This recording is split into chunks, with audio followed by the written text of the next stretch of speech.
Hi friends, welcome to my channel.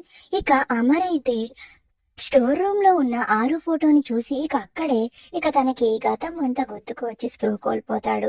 అలా స్పృహ కోల్పోతున్న అమర్ ని అప్పుడే స్టోర్ రూమ్ లోకి వెళ్ళిన బాగి ఇంకా రాతోడైతే కింద పడిపోకుండా పట్టుకుని హాల్లోకి అయితే తీసుకుని వచ్చి అక్కడ ఉన్న సోఫాలో అయితే పడుకోబెడతారు.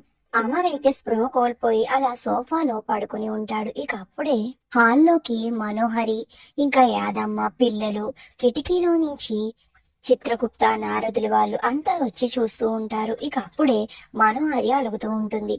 ఏమైంది, ఎందుకు అమర్ అలా స్పృహ కోల్పోయాడు అని బాగిని ప్రశ్నిస్తూ అప్పుడే అక్కడ హాల్లో టేబుల్ మీద ఉన్న బాగి రా అరుంధతి ఫోటోని చూసి ఈ ఫోటో ఇక్కడ ఎవరు పెట్టారు అని అయితే ప్రశ్నిస్తూ ఉంటుంది.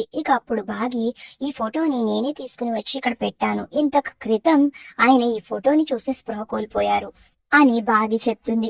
బాగి అలా అనగానే మనోహరికి పట్టరాని కోపం వచ్చేస్తుంది. ఈ ఫోటోని ఇక్కడికి ఎందుకు తీసుకుని వచ్చావు యాదమ్మ? ముందు ఈ ఫోటోని తీసుకుని వెళ్ళి బయట అవతల దూరంగా పడే, అప్పుడు గాని ఈ ఇంటికి పట్టుకున్న దరిద్రం వదిలిపోదు అని అయితే మనోహరి అంటూ ఉంటుంది. మనోహరి మాటలకి పిల్లలకి రాథోడ్ బాగికి చాలా కోపం వస్తుంది. కానీ అలా సైలెంట్ గా ఉండిపోతారు. అప్పుడు మనోహరి వెంటనే అరుంధతి ఫోటో తీసుకుని బయటకు విసిరేయడానికి తీసుకుని అలా గుమ్మం దాటబోతూ ఉంటుంది. అప్పుడే స్పృహలోకి అమర్ వచ్చి మనోహరి ఆగు అని చాలా కోపంగా అరుస్తాడు.